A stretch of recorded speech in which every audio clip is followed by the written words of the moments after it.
السلام عليكم ورحمة الله وبركاته. إن الحمد لله نحمده ونستعينه ونستغفره ونعوذ بالله من شرور أنفسنا وسيئات أعمالنا من يهده الله فلا مضل له ومن يضلل فلا هادي له.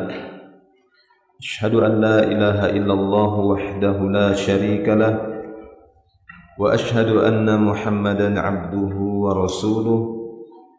اللهم صل وسلم على رسول الله نبينا محمد صلى الله عليه وسلم وعلى آله وأصحابه ومن تبعهم بإحسان إلى يوم الدين. أما بعد، معاشر المسلمين والمسلمات والإخوان والأخوات والطلاب والطالبات rahimani Allah wa iyyakum ajma'in. Alhamdulillah, segala puji hanya milik Allah Subhanahu wa taala. Kita bersyukur kepadanya. Pagi hari ini kita berkumpul kembali. Kita akan lanjutkan dari tafsir Juz'il Amma, tafsir Juz'it Thalathin, at-tafsir fi surat At-Tin wal-An. Kita masuk kepada tafsir surat At-Tin dari ayat pertama sampai ayat yang ke-8. Surat yang berjumlah 8 ayat yang sudah kita bacakan ayat-ayatnya satu persatu dari ayat pertama sampai ke-8 beserta dengan makna secara bahasa dan beberapa i'rab penting yang sudah kita sampaikan serta penjelasan ataupun makna dari beberapa kalimat dari kalimat-kalimat yang terdapat di dalam surat At-Tin sudah kita bacakan dan kita sampaikan serta dengan beberapa penjelasan kalimat yang disebutkan oleh muallif di sini, yakni Shahibut Tashil Ta'wil Tanzil Syekh Mustafa Al-Adawi. Beliau sebagaimana biasanya membuat tabel untuk menjelaskan beberapa kalimat-kalimat penting yang harus dijelaskan pada setiap ayat. Ya, dari penjelasan At-Tur, apa itu sinin, demikian juga apa itu makna al-amin, kemudian makna ahsan taqwim, asfalus safilin, mamnun, apa yang dimaksud dengan ad-din, dan ahkamul hakimin sudah kita bacakan. Lalu kita akan bacakan juga metode yang telah beliau pilih di dalam penjelasan di dalam kitab At-Tashil li Ta'wil Tanzil ini dengan metode soal wal jawab. Kata beliau, as-su'al hal sabata anna an-nabiy sallallahu alaihi wasallam qara'a fi salatihi bi suratit Tin. Apakah ada riwayat Nabi sallallahu alaihi wasallam pernah membaca di dalam salat surat At-Tin? Ya, pernahkah Nabi sallallahu alaihi wasallam membaca surat At-Tin ini di dalam salat beliau? Maka jawabnya, kata beliau, na'am sabata dzalika. Ya, telah tetap riwayat tersebut. Fa fi sahihaini, di dalam sahihain, yakni Sahihul Bukhari wal Muslim, di dalam Sahihul Bukhari wa Muslim, di sana disebutkan dari jalur Al-Barra min hadithi Al-Barra ibn Azib radhiyallahu anhuma anna an-nabiy sallallahu alaihi wasallam kana fi safar fa qara'a fil 'isha'i fi ihda ar-rak'atayn bit-tin waz-zaitun. Di sana disebutkan dari Al-Barra ibn Azib, semoga Allah meridhai keduanya, bahwa Nabi sallallahu alaihi wasallam pernah dalam sebuah safar beliau membaca di dalam salat Isya, ya, beliau membaca salah satu dari 2 rakaat tersebut surat At-Tin ini.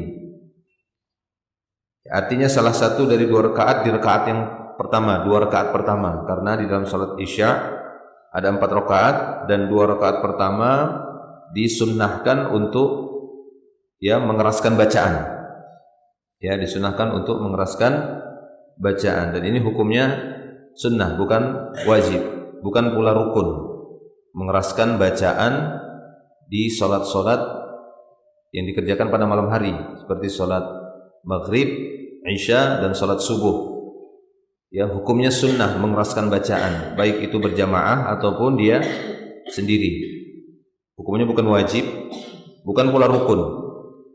Sekiranya imam misalnya dalam salat berjamaah, salat maghrib atau isya, salat subuh, imamnya mensirkan bacaan, salatnya tetap sah. Ya, salatnya tetap sah dan tidak perlu mengulanginya. Sebagaimana salat zuhur dan asar tetap sah imamnya membaca dengan sir. Ya kan, sah kan salatnya? Kita tidak protes ini baca Al-Fatihah atau tidak ini ya. Kan tidak seperti itu. Salatnya tetap sah. Jadi hukumnya itu sunnah. Dan pada waktu siang hari disunnahkan ya mensirkan, memelankan bacaan pada waktu siang hari salat zuhur ataupun asar.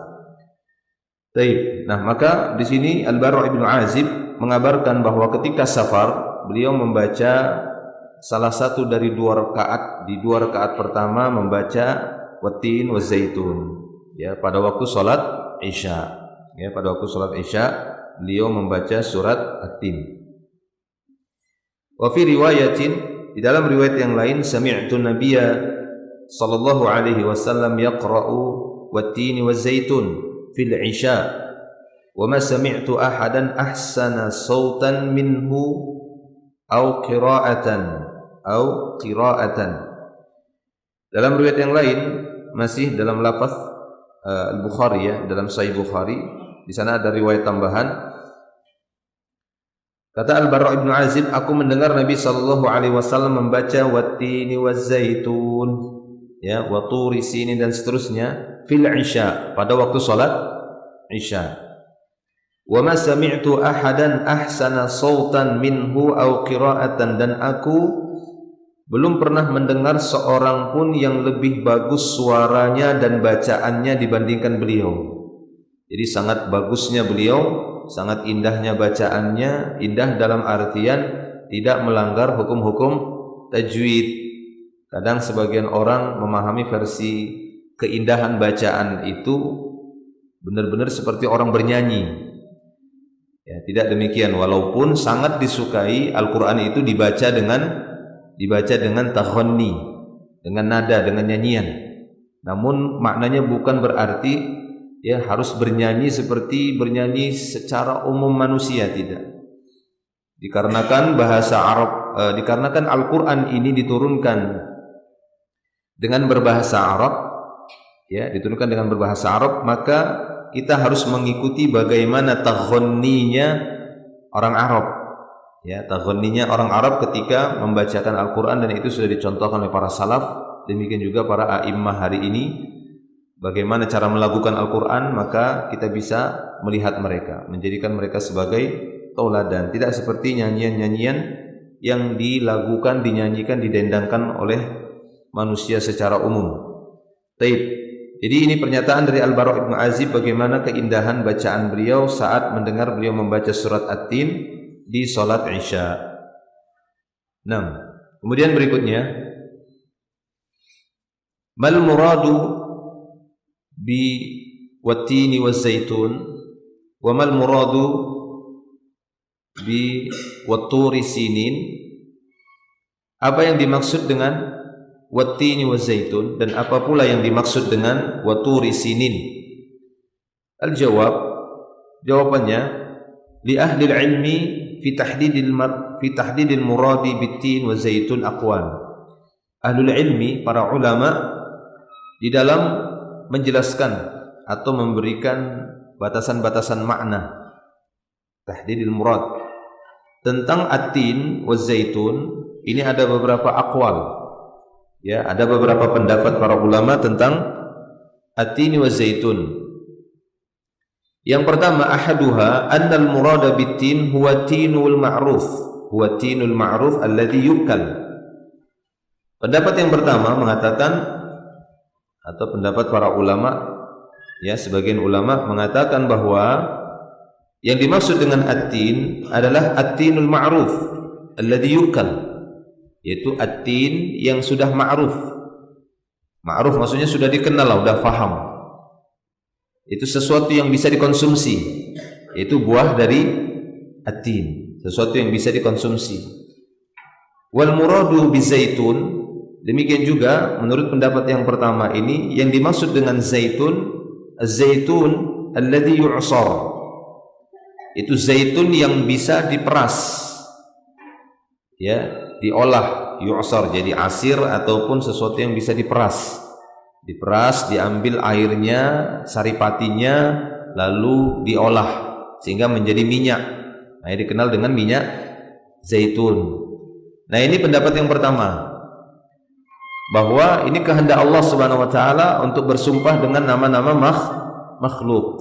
Ini menurut pendapat yang pertama. Sebagaimana sudah kita lewati bagaimana Allah Subhanahu wa taala bersumpah dengan nama-nama makhluk-makhluk yang lain seperti wasyams, ya, wal qamar dan yang lainnya. Dan Allah Subhanahu wa taala di sini bersumpah dengan nama-nama ya, sesuatu yang tumbuh dari makhluknya yang dia tumbuhkan. Itu at-tin dan az-zaitun. Baik, ats-tsani, pendapat yang kedua, makna at-tin wa zaitun, anna al-murada bit-tin wa zaitun al-makan alladhi yanbutu fihi at-tin wa zaitun wa huma jabalan. Namun ada pula yang berpendapat, ya ini merupakan pendapat yang kedua, bahwa makna at-tin wa zaitun adalah tempatnya, tempat tumbuhnya tin dan zaitun. Karena tempat tumbuhnya buah tin dan zaitun ini, atau tumbuhan tin dan zaitun ini, tempat tumbuhnya itu di gunung-gunung. Sehingga yang dimaksud dengan at-tin wa zaitun adalah tempatnya yang ingin dijadikan sumpah oleh Allah Subhanahu wa taala, wa tin wa zaitun. Ya, jadi maksud mereka at-tin dan zaitun ini adalah gunung. Penamaan untuk gunung, gunung tin dan gunung zaitun. Gunung tin dan gunung zaitun. Ya, wa huma jabalan, yang dimaksud di sini gunung tin dan gunung zaitun. Amma tin fa huwal jabalul ladzi alaihi Dimashq. Adapun tin sebuah nama gunung yang berada di Damaskus. Ini pendapat yang kedua. Wa zaitun al-jabalu alladzi alaihi Baitul Muqaddas. Sementara zaitun adalah sebuah gunung yang berada di Baitul Muqaddas, di Palestina, ya, Baitul Muqaddas ataupun masjid, ya, yang ada di Palestina, atau Baitul Maqdis, Baitul Muqaddas. Nah, ini menurut pendapat yang kedua, bahwasanya at-tin adalah sebuah gunung yang letaknya berada di Dimashq atau Damaskus. Ada yang mengatakan zaitun, sementara zaitun maknanya adalah sebuah jabal ataupun gunung yang berada di atas Baitul Muqaddas.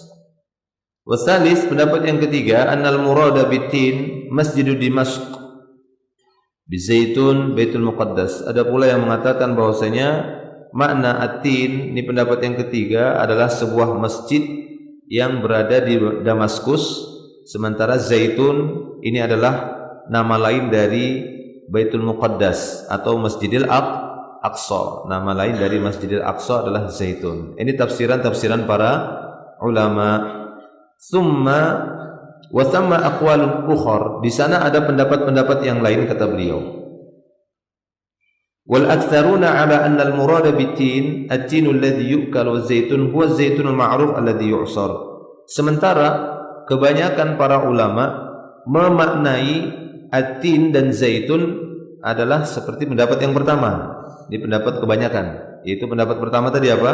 At-tin adalah buah yang biasa dimakan, yukal, sesuatu yang dimakan. Sementara zaitun alladhi yu'sar, yang biasa diperas, ya, diambil saripatinya.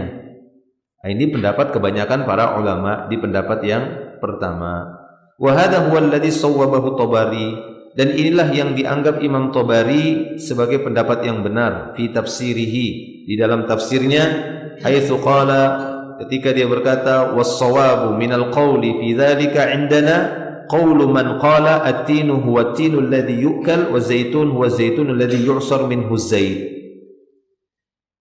Ya, maka pendapat yang benar, kata Al-Imam At-Tabari, dari pendapat-pendapat tersebut menurut kami adalah pendapat yang mengatakan bahwa at-tin adalah buah yang dimakan, buah at-tin, zaitun adalah zaitun, buah zaitun yang diperas dan diambil minyaknya.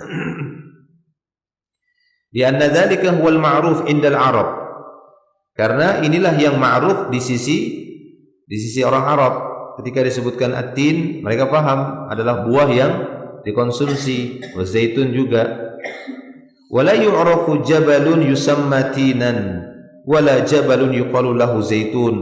Enggak dikenal penamaan gunung tin ya atau gunung zaitun. Ini hampir-hampir tidak dikenal sehingga jauh dari pentafsirannya, walaupun ya sah-sah saja dari sisi menafsirkan, terlebih lagi yang menafsirkannya adalah para ulama, yakni orang-orang yang punya ranah ataupun wilayah ijtihad pada mereka. Baik.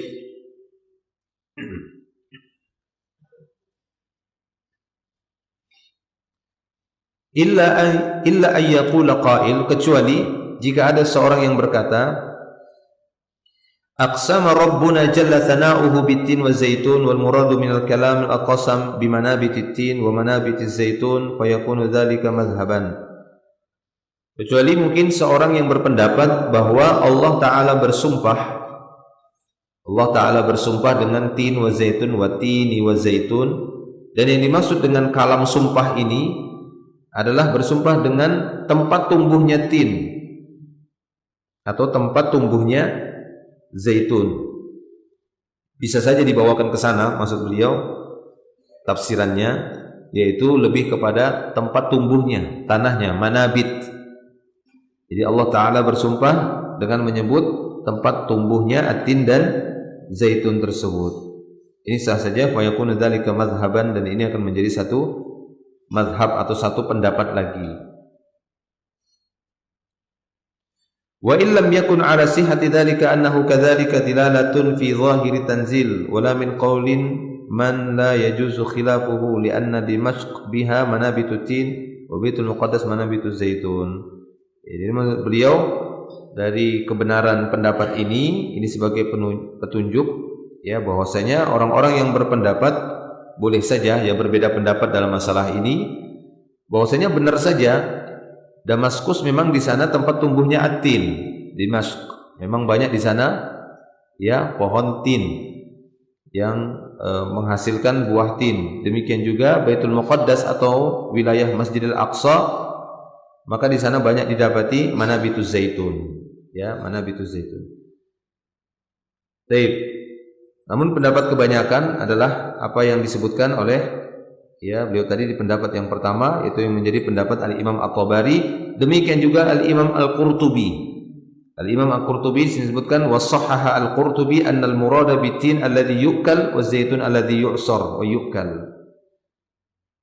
Ya, dan Imam Al-Qurtubi juga membenarkan apa yang tadi disebutkan pada pendapat yang pertama atau yang disebutkan oleh Al-Imam At-Tabari, bahwasanya at-tin itu adalah buah yang biasa dimakan, dikonsumsi, dan zaitun adalah buah yang biasa diperas lalu dijadikan minyak.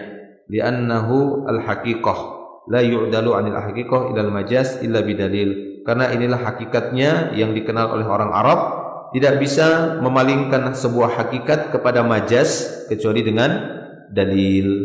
Ya, kalau tafsiran kedua, ketiga tadi itu majaz. Untuk menafsirkan sesuatu kalam itu kepada majaznya, maka harus dengan dalil. Sementara tidak ada dalil yang lain yang bisa menunjukkan makna at-tin wa zaitun adalah nama gunung ya ataupun nama tempat, akan tapi secara zahirnya, hakikatnya bahwa makna at-tin yang jelas terlihat adalah buah at-tin, demikian juga zaitun. Allahu a'lam. Baik, kemudian yang berikutnya soal mal muradu bil baladil amin.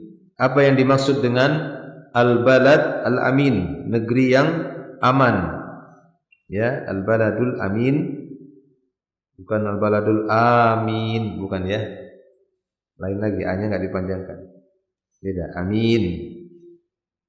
Kalau amin artinya kabulkanlah. Istajib. Ini amin. Apa yang dimaksud dengan al-baladul amin? Wa limadza wusifa bi annahu amin? Kenapa negeri tersebut disifati dengan amin? Jawabannya kata beliau, al-muradu bil baladil amin Makkah.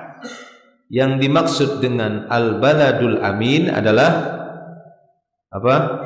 Makkah. Ya. Wa wusifa bi annahu amin, dan disifati negeri tersebut dengan negeri yang amin, amin, yaitu negeri yang aman. Lianna man dakhalahu kana aminan, karena siapa saja yang masuk ke dalam wilayah itu maka dia akan aman. Ya. Jadi siapa saja yang masuk ke tanah haram, ke Mekah, itu aman. Kenapa? Jangankan orang, jangankan manusia, pohon-pohonnya saja tidak boleh dipatah-patahkan. Saking amannya itu. Haramnya itu berlipat ganda. Berbuat keharaman di tanah haram itu kemurkaannya di sisi Allah Ta'ala sangatlah besar. Walaupun secara mutlak perbuatan jahat, satu kejahatan akan dibalas dengan satu kejahatan. Satu kejahatan dicatat di sisi Allah satu, enggak dilipat gandakan. Beda kalau kebaikan. Kalau kebaikan di dalam Islam di sisi Allah, satu kebaikan akan dilipat gandakan 10, seperti kita melakukannya 10 kali, bahkan sampai 700 kali lipat. Tapi kalau kejahatan, keburukan, satu keburukan dilakukan oleh anak Adam, maka Allah Ta'ala hanya mencatat satu saja, enggak dilipat gandakan. Cuma jika kejahatan itu dilakukan di tempat-tempat yang Allah haramkan, tanah haram, Haramain, maksudnya Mekah dan Madinah, atau secara umum di masjid-masjid, karena masjid-masjidnya adalah tempat yang mulia, maka berbuat kejahatan di dalam masjid itu lebih besar kemurkaan di sisi Allah dibandingkan berbuat kejahatan di luar masjid. Berbuat kejahatan di bulan Ramadan, nah, ini ya. Jadi ada waktu-waktu yang memang Allah muliakan, ada tempat-tempat yang Allah Ta'ala muliakan. Maka kita harus hati-hati jaga ini, jaga sikap, jaga perbuatan di waktu dan tempat yang telah Allah Ta'ala muliakan. Karena enggak sama. Begitu juga berbuat kebaikan. Kebaikan-kebaikan yang dilakukan di dalamnya, ya, selain dia berlipat ganda, karena ini secara mutlak kaidah kebaikan. Tapi kecintaan di sisi Allah Subhanahu wa Ta'ala lebih besar saat kebaikan itu dilakukan di tempat-tempat yang mulia, berbuat baik di masjid, berbuat baik di Masjidil Haram di Mekah ataupun di Madinah, atau berbuat baik di waktu-waktu yang Allah muliakan, berbuat baik di bulan Ramadan, bersedekah di bulan Ramadan, berinfak di bulan Ramadan, berderma di bulan Ramadan. Nah, ini kecintaan Allah itu lebih besar dibandingkan itu dilakukan di luar bulan itu atau di luar tempat itu. Paham ya? Nah, seperti itu. Taib wa wusifahu bi annahu amin. Oleh karena itu dia disifati dengan amin. Lianna man dakhalahu kana aminan. Karena benar-benar orang yang masuk ke dalamnya itu secara hukum dia aman. Ya, secara hukum dia aman. Barang yang tercecer pun tidak boleh dimiliki kecuali dia ambil untuk diumumkan. Ya, dia ambil untuk diumumkan. Kama qala ta'ala, ini sebagaimana firman Allah Subhanahu wa taala, awalam yarau anna ja'alna haraman aminan wa yutakhattafun nasu min haulihim. Surah Al-Ankabut ayat yang ke-67. Perhatikan ayatnya, Allah Ta'ala mengatakan, tidakkah mereka melihat kami menjadikan tanah haram yang aman, maksudnya Mekah, padahal wa yutakhattafun nas, padahal manusia pada waktu itu saling merampok, saling membunuh, min haulihim. Ya. Padahal manusia di waktu itu saling merampok, saling merampas, saling menzalimi satu dan yang lainnya. Lalu Allah Ta'ala jadikan tanah itu menjadi tanah yang haram. Ya, sekiranya berbuat kejahatan di sana, maka kemurkaan di sisi Allah itu lebih besar. Ya, dalam kondisi mereka suka berperang, suka merampok, merampas, lalu diharamkan tanah itu. Wa kama qala ta'ala, sebagaimana firman Allah Ta'ala dalam surah An-Nahl, ayat 112, daraballahu mathalan qaryatan kanat aminatan mutmainnah. Allah Ta'ala membuat permisalan sebuah negeri yang aman dan tentram, tenang. Maksudnya mana ini? Qaryatan kanat aminatan mutmainnah wa hiya Makkah. Inilah yang dimaksud dengan Makkah, dan ini terbukti sampai hari ini. Apa yang Allah Ta'ala firmankan ya di dalam Al-Quran bisa kita buktikan, kita saksikan sampai hari ini. Di muka bumi ini tidak ada tempat yang lebih aman dibandingkan Makkah. Ya, tidak bisa kita pungkiri kecuali orang-orang yang rusak imannya dan benar-benar tidak beriman, hanya ingin mencari-cari kesalahan lalu mengatakan, oh di Mekah juga ada pencurian, oh di Mekah juga ada kejahatan kriminal. Kita tidak katakan bahwasanya di muka bumi ini ada tempat yang tidak ada kejahatan, itu tidak ada. Namanya masih dunia, masih di muka bumi ini, dimanapun pasti ada kejahatan. Namanya juga dunia. Ya, dunia tempat yang memang rendah. Manusia di sini dibebaskan oleh Allah Ta'ala, ya, diberikan pilihan antara memilih kebenaran atau memilih kebatilan, mengikuti hawa nafsu atau mengikuti Allah Subhanahu wa Ta'ala. Jadi tidak ada di satu tempat pun di wilayah manapun di muka bumi ini yang selamat dari perbuatan orang-orang jahat. Pasti ada orang jahat. Karena anak Adam berbuat salah.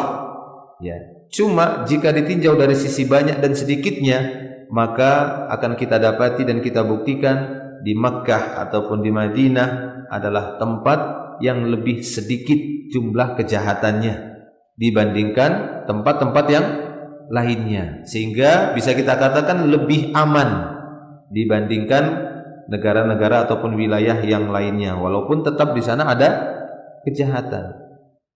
Ya. Saya pribadi pernah kehilangan di sana waktu umroh itu, kehilangan tablet. Ya, keluar dari hotel, tablet siapkan semua dalam tas. Kebetulan malam 27 Ramadan itu ramai biasanya. Ya, umroh Ramadan biasanya ramai ya, apalagi umroh iktikaf. Umroh 10 akhir Ramadan sampai sholat idnya di Makkah waktu itu, siang hari baru ke Madinah.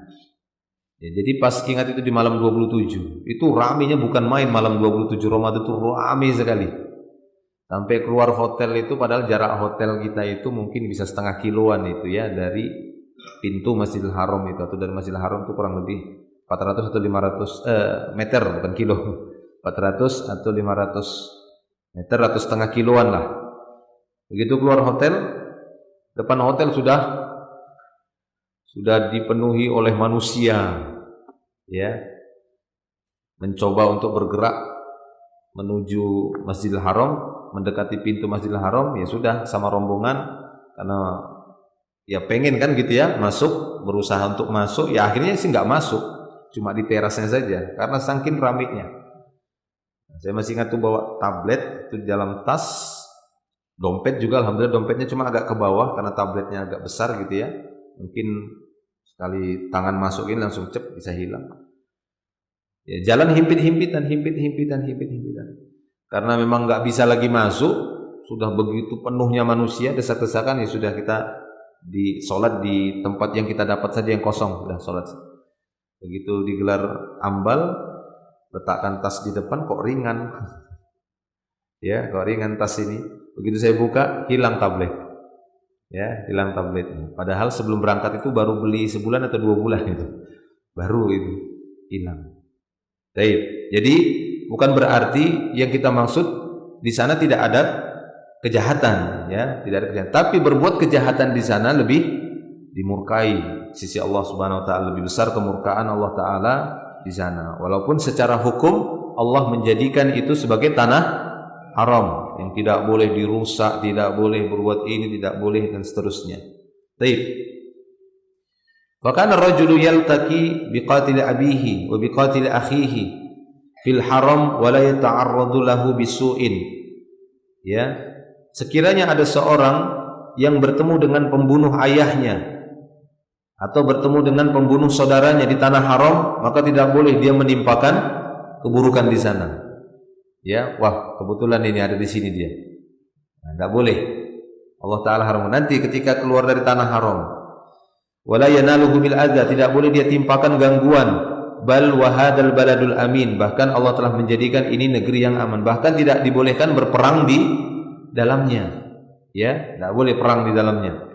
Wala yunaffaru saiduhu, tidak boleh sengaja diusir hewan buruan.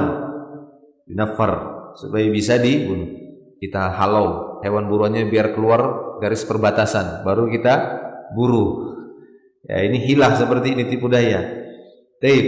Wala yu'dadu syaukahu, tidak boleh dipatahkan duri-durinya, ranting-rantingnya, tidak boleh dipatahkan. Sampai sana antum, nanti jangan main patah-patahkan saja.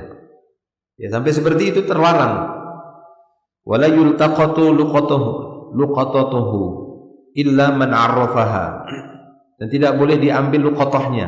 Maksudnya barang-barang tercecer, ada misalnya lembaran uang terbang gitu ya.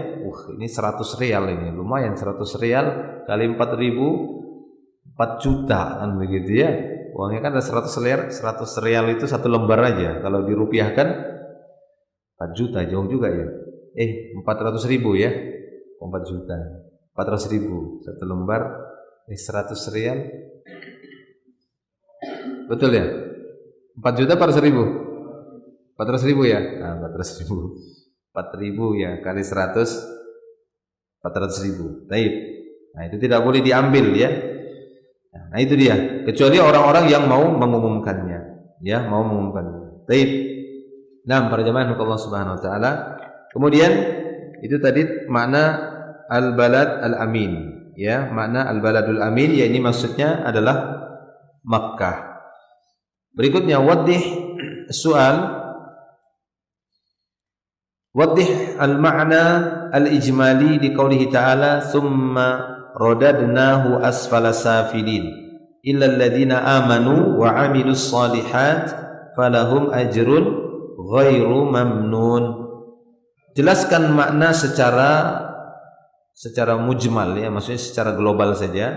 Apa makna firman Allah? Summa radadnahu asfala safilin. Kemudian kami kembalikan dia kepada asfalus safilin, illa, kecuali, illa alladziina amanu, kecuali orang-orang yang beriman, wa 'amilus shalihat, orang-orang yang telah beramal soleh, yang dikecualikan.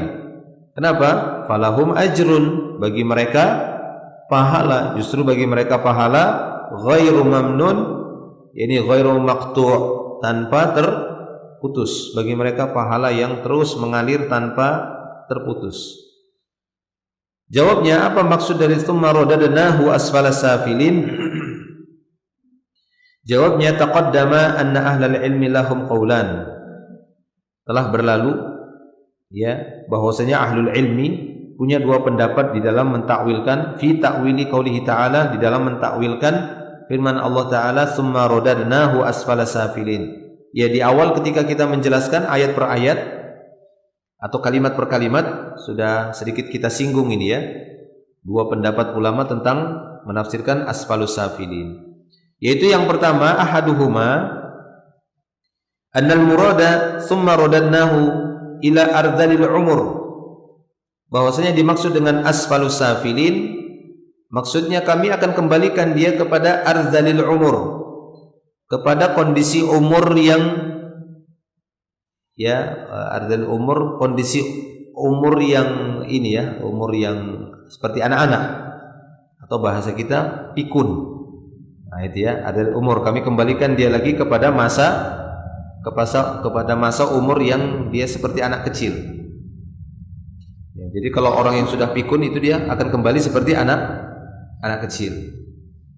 Kama qala subhanahu wa ta'ala, ini berdasarkan firman Allah Ta'ala dalam surah Al-Hajj ayat 5. Allah Subhanahu wa ta'ala berfirman, wa minkum man yuraddu ila ardalil umur likai la ya'lama min ba'di ilmin syai'an.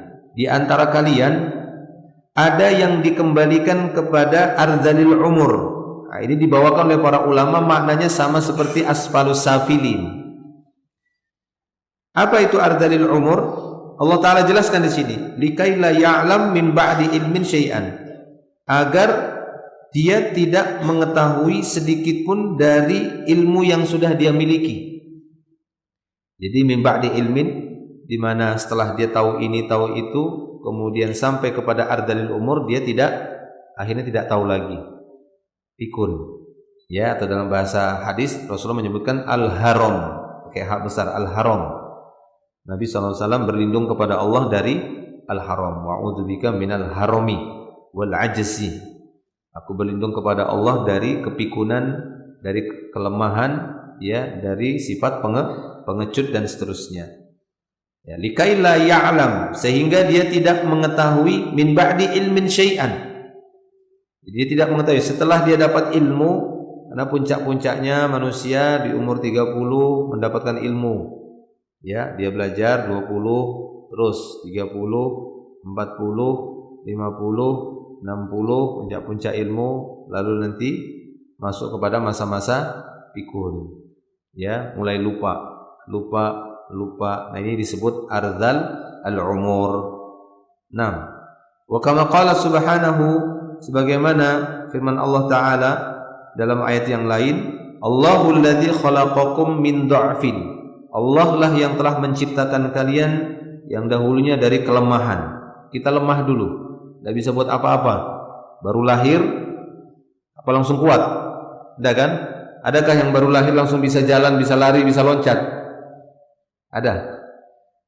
Ada yang ingat waktu kecil begitu lahir dia langsung lari, jalan, loncat? Tidak ada ya? Langsung bisa makan? Tidak ada yang bisa. Ya. Allahul ladzi khalaqakum min dha'fin tsumma ja'ala min ba'di dha'fin quwwah. Setelah itu kami jadikan setelah dia lemah menjadi kuat. Nah, dulu manusia itu lemah, lalu Allah berikan kekuatan sedikit demi sedikit, sehari demi sehari, sepekan demi sepekan, sebulan demi sebulan, setahun demi setahun, bertambahnya umur, bertambah kekuatan, bertambah kecerdasan, bertambah kepintaran, bertambah kedewasaan, bertambah hartanya, bertambah umurnya, terus Allah berikan kekuatan. Sampai kapan? Tsumma ja'ala min ba'di quwwah dha'fan wa syaiban. Lalu setelah kami berikan kekuatan sampai masa puncaknya itu 40. Laki-laki. Ya, puncak-puncak kesuksesannya itu ada di umur 40-an. Kalau udah 40 itu udah ada sinyal, berarti udah dekat. Gitu ya, 40 itu sudah dekat. Sekiranya umurnya dipanjangkan. Nah, ya, summa ja'ala min ba'di quwwah dha'fan wa syaiban. Setelah itu, setelah kami berikan dia kekuatan, maka kami berikan lagi dia kelemahan dan syaibah. Syaibah itu uban. Mulai beruban. 1 tumbuh uban, 2, 3, 4, tua lagi. Lalu ya, jika panjang lagi masih umurnya, biasanya pikun. Ya, baik. Walaupun tidak semua orang yang tua itu pikun. 6. Wasani, pendapat yang kedua, makna asfala safilin, radadnahu ilan nar ala wajhihi fi aqbahi suratin ba'da an kana fi ahsani taqwim wa dzalika bisababi kufrihi. Pendapat yang kedua, bahwa kami kembalikan insan itu, kami lemparkan ke dalam neraka. Kami kembalikan dia ke dalam neraka di atas wajahnya dengan seburuk rupa, di mana sebelumnya kami ciptakan dia dengan sebaik-baik penciptaan. Ya, walaqad khalaqnal insana fi ahsani taqwim. Kami menciptakan insan itu dengan sebaik-baik penciptaan, sebaik-baik pembuatan. Lalu kami kembalikan dia ke dalam neraka yang paling dalam. Kenapa demikian? Wadzalika bisababi kufrihi. Ini bagi insan yang diperlakukan seperti itu disebabkan karena kekufurannya, ya, karena kekufurannya. Kenapa? Karena pada ayat tadi disebutkan ada illal ladzina amanu. Nah, maka di sini ada dua pendapat ulama. Perhatikan. Pendapat ulama yang pertama yang mengatakan bahwasanya tsumma radadnahu asfala safilin, maknanya adalah apa tadi? arzalil umur atau haram atau pikun. Lalu kami kembalikan insan tadi kepada masa tuanya, masa kepikunan. Illal ladzina amanu wa amilus shalihat falahum ajrun ghairu mamnun, kecuali orang yang beriman dan beramal soleh. Orang yang beriman dan beramal soleh, masa kepikunannya, masa ketuaannya ini dihukumi orang sakit. Paham ya? Ini tafsir ulama. Kenapa ada pendapat pertama kedua? Dia dihukumi seperti orang sakit. Orang beriman dan beramal soleh, ketika dia sakit, maka ya dia dihukumi seperti sehat, seperti beramal soleh di waktu sehat. Nah ini makanya dikecualikan. Beda halnya orang-orang yang tidak beriman, atau dia beriman tidak mau beramal soleh. Saat mencapai masa tua nggak bisa lagi beramal soleh, apalagi sampai kena fikun, maka dia terputus, maktu mamnun. Kalau ini ghairu mamnun, bisa dipahami ya? Ghairu mamnun, nggak terputus, ngalir terus pahalanya walaupun dia nggak beramal. Karena orang yang pikun ini dihukumi sudah tidak wajib lagi sholat, pikun, karena dia dianggap sudah hilang akal, terangkat pena dari orang yang hilang akal. Kan itu hadisnya kan? Pena ini diangkat dari 3 jenis manusia, ya, dari anak sampai dia yahtalim, sampai dia balik, sampai dia mimpi, dari orang yang majnun hatta yafiq, dari orang yang hilang akalnya sampai dia sadar balik lagi akalnya. Orang pikun ini hilang sudah akalnya. Ya, tapi sekiranya sebelum kejadian itu dia orang yang beriman dan beramal soleh, maka pahalanya nggak terputus. Paham? Mana dalilnya? Dalil para ulama adalah hadis Nabi SAW. Ketika Nabi SAW bersabda, ya, idza maridul abdu aw safara kutiba lahu mithlu ma kana ya'mal sahihan aw muqiman atau kama qala sallallahu alaihi wasallam. Apabila seorang hamba itu sakit atau dia bersafar, maka tetap dituliskan amalan semisal amalan ketika dia sehat atau ketika dia mukim. Ya, ini hadisnya sahih. Jadi ketika kita safar, makanya dalam safar Nabi tidak pernah sholat qobliyah ba'diyah, tapi pahala tetap ada. Kenapa? Karena udah dikosor kan gitu. Mana lagi pula ba'diyah, qobliyah ba'diyah udah dikosor, sholatnya udah dipendek, tapi pahalanya sama. Ya, jadi saat seorang safar, dia terhalangi oleh banyak amal-amal yang biasa dia lakukan saat mukim. Saat mukim dia qobliyah, ba'diyah, sholat syuruk, sholat ini, sholat itu, maka dia dihukumi sama, dikarenakan safarnya tadi, sehingga dia terhalangi untuk melakukan amal-amal tadi. Dihukumi sama, dia biasa sholat ini, sholat itu, dan itu tidak bisa dia lakukan semasa safar, dia dihukumi sama. Paham? Jelas ya? Begitu juga ketika sakit. Saat seorang sehat, dia biasa sholat tadi, sholat malam, sholat ini, sholat itu, sholat dia kerjakan semuanya. Kemudian qadarullah, Allah Ta'ala mengujinya sakit selama seminggu, selama sebulan dia harus berbaring.